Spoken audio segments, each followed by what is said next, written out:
Shalom, selamat pagi Bapak Ibu, saudara sekalian, teman-teman semua yang mengikuti channel ini. Pagi ini bertemu kembali dengan saya David Ari dan saya berdoa setiap perenungan, setiap ayat, setiap firman yang saya bagikan di Kamis pagi jam 6 ini bisa memberkati Bapak Ibu saudara dalam pengiringan kita, dalam kita mengikut Tuhan. Nah, kita akan merenungkan sejenak firman Tuhan juga pagi ini. Mari kita berdoa terlebih dahulu. Bapa, dalam nama Yesus, berkati pemberitaan firman-Mu, juga hamba-Mu yang tidak ada apa-apanya ini diurapi, diberkati, sehingga renungan pagi ini bisa menguatkan kami, meneguhkan kami, memberkati kami semua. Dalam nama Yesus kami berdoa mengucap syukur. Haleluya, amin. Nah, pagi ini Bapak Ibu Saudara sekalian, kita akan belajar dari satu tokoh yang bernama Yosafat, yang kita ambil dari kitab 2 Tawarikh pasal yang ke-20. Saya akan bacakan 2 Tawarikh 20 ayat 1 sampai 12. Berikutnya kita akan merenungkan apa yang terjadi dengan Yosafat, lalu pelajaran apa yang bisa kita ambil dari Raja Yehuda yang satu ini, sehingga hidup kita ini bisa terus bertumbuh dalam Tuhan. Nah, tema saya pagi ini adalah jangan mudah menyerah, jangan pernah menyerah, jangan menyerah. Karena kita akan tahu bahwa dari perenungan ini nanti dengan Yosafat, Tuhan gak pernah tinggalkan kita.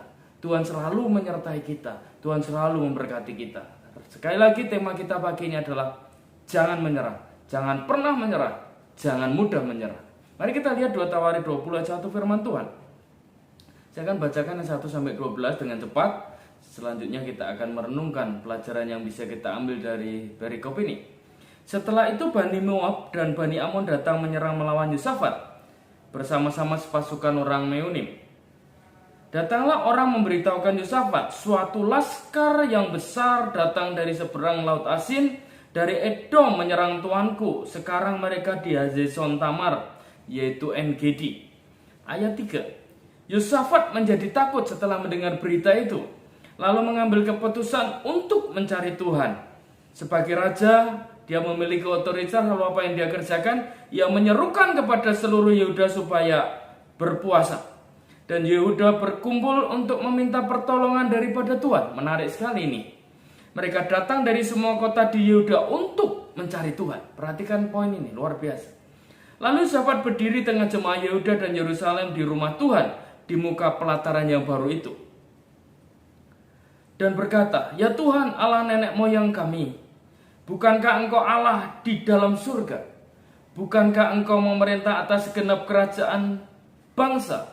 Kuasa dan keperkasaan ada di dalam tangan-Mu, sehingga tidak ada orang yang dapat bertawan melawan Engkau." Ayat 7. Bukankah Engkau Allah kami yang menghalau penduduk tanah ini dari depan umat-Mu Israel, dan memberikannya kepada keturunan Abraham sahabat-Mu itu untuk selama-lamanya.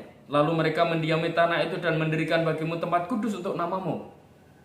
Kata mereka, bila sesuatu malapetaka menimpa kami, yakni pedang, penghukuman, penyakit sambar atau kelaparan, kami akan berdiri di muka rumah ini di hadapanmu karena namamu tinggal di dalam rumah ini. Dan kami akan berseru kepadamu di dalam kesesakan kami, sampai engkau mendengar dan menyelamatkan kami.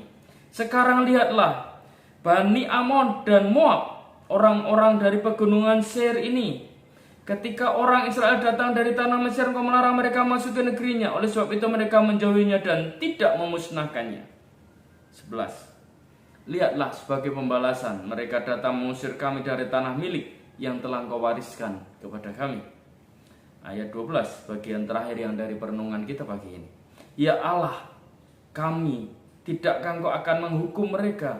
Karena kami tidak mempunyai kekuatan untuk menghadapi laskar besar itu yang datang menyerang kami. Kami tidak tahu apa yang harus kami lakukan, tetapi mata kami tertuju padamu. Yang berbahagia adalah mereka yang mendengar, merenungkan, dan terlebih yang melakukan firman. Pagi ini tema kita adalah jangan menyerah, termasuk buat saya, karena firman itu pedang bermata dua, ke depan dan ke belakang. Artinya saya pun tidak boleh menyerah, tidak mudah menyerah, tidak pernah menyerah. Nah, bagaimana caranya? Dari perikop ini kita bisa belajar supaya kita menjadi orang-orang yang kuat, orang-orang yang tough, orang-orang yang tidak mudah menyerah dalam keadaan apapun. Ketika ditinggalkan orang, ketika dijelekan orang, ketika dimusuhi orang, ketika pergumulan datang melanda, ketika penyakit datang, ketika orang-orang mulai berpikir yang tidak benar tentang kita, kita masih punya Allah yang luar biasa, Allah yang hebat, sehingga kita tidak menjadi takut, tapi kita tidak menyerah.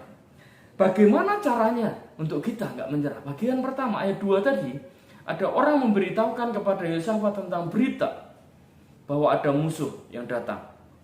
Bani Amon, Bani Moab, orang-orang pegunungan Seir. Hati-hati. Bagian pertama yang ingin saya sharingkan adalah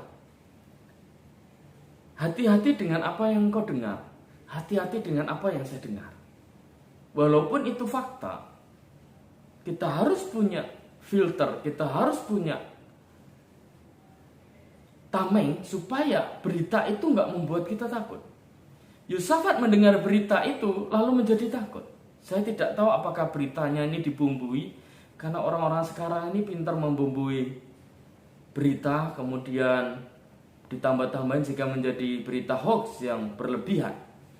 Tapi saya mau sharingkan yang pertama adalah begini, hati-hati dengan apa yang kita dengar. Begitu banyak yang kita dengar dari dunia, begitu banyak kita dengar dari setan, begitu banyak kita dengar kenyataan, begitu banyak kita dengar apa yang terjadi di sekeliling kita. Kalau kita tidak punya firman, maka kita nggak punya filter, kita nggak punya kekuatan. Lalu kita takut, kita bimbang, kita khawatir karena keadaan sekeliling, karena sesuatu yang terjadi di hadapan kita. Meskipun itu adalah kenyataan. Maksud saya adalah, kenapa kita harus berhati-hati dengan apa yang kita dengar? Maksudnya gini, prioritaskan mendengarkan firman. Dengarkan firman, perkataan Allah sendiri di dalam hidup kita. Karena begitu kita punya firman dalam diri kita yang mengkhawatirkan, yang membuat kita takut, yang membuat kita lemah, yang membuat kita khawatir, maka kita bisa menghadapinya. Karena di sini ada firman. Karena di sini ada firman. Karena di sini ada firman. Yang pertama, prioritaskan firman Tuhan. Hati-hati dengan apa yang kita dengar. Yang kedua, ayat 3 dan 4 tadi. Yosafat luar biasa. Saya salut dan respect dengan raja yang satu ini. Dia bisa meresponi berita itu dengan benar. Perhatikan di ayat yang ketiga dan ayat yang keempat. Yosafat takut, tapi dia membuat keputusan yang tepat. Apa itu? Mencari Tuhan, bahkan berpuasa. Yang kedua, yang kita bisa renungkan dari pelajaran ini, dari ayat 3 dan 4 ini, karena seluruh Yehuda akhirnya berkumpul, mereka datang dari semua kota dan mencari Tuhan. Hebat, luar biasa. Yang kedua adalah responi dengan benar setiap berita yang kita dengar. Jangan cepat bereaksi, jangan cepat emosi. Minggu-minggu ini saya banyak belajar ketika orang-orang yang dekat, orang-orang yang kenal, teman yang baik, saya anggap baik, ternyata tanda kutip tidak begitu baik. Dia bisa berkata tidak baik tentang saya, padahal saya sudah baik. Terus apa yang harus saya lakukan? Marah? Bisa, karena itu respon manusia. Datang, samperin, dan labrak, itu bisa kita lakukan. Begitu ada orang yang mengomongkan, membicarakan kita hal yang tidak baik. Bukankah begitu? Tapi ayat ini memberi kita pelajaran untuk kita jangan melakukan tindakan gegabah dan bodoh. Yang perlu kita lakukan, responi setiap berita yang kita dengar dengan benar. Caranya gimana?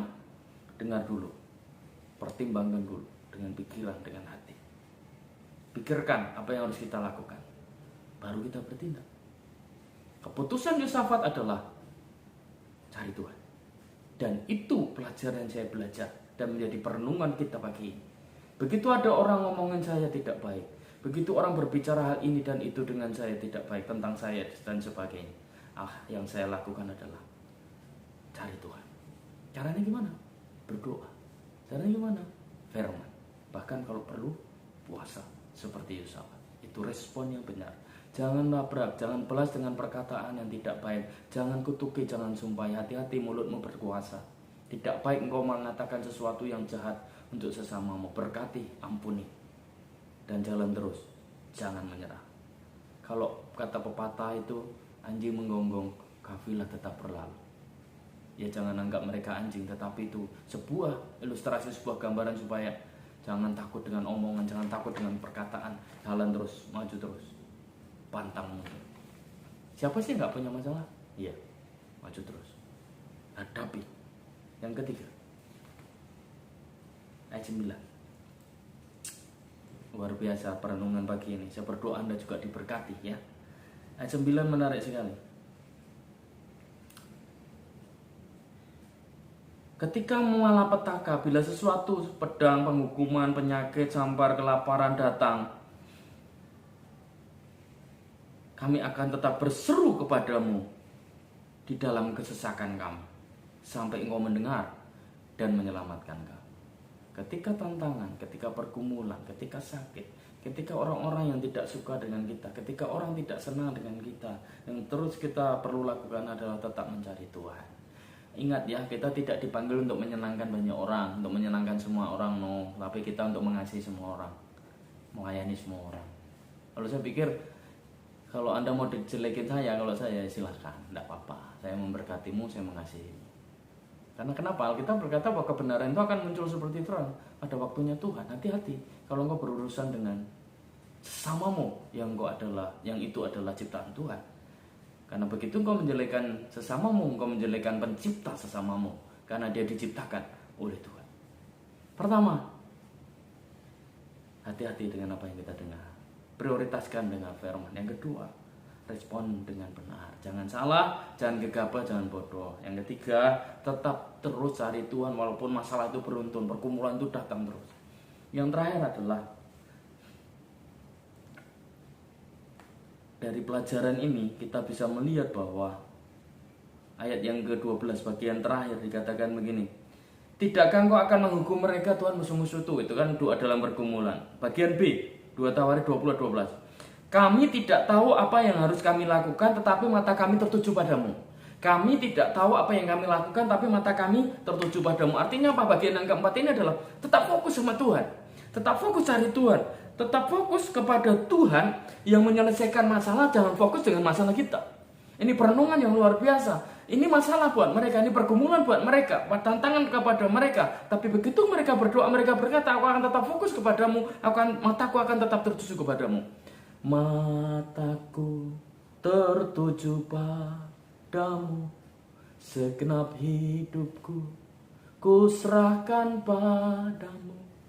Bimbing aku masuk rencanamu untuk membesarkan kerajaanmu.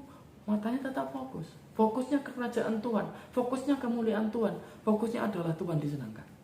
Itu saja renungan pagi hari ini. Jangan mudah menyerah, jangan pernah menyerah, jangan menyerah. Don't give up. Yang pertama, responi dengan benar. Yang kedua, dengarkan firman Tuhan, prioritaskan firman Tuhan. Yang ketiga adalah terus cari Tuhan. Yang keempat, tetap mata tertuju kepada Tuhan. Puji Tuhan.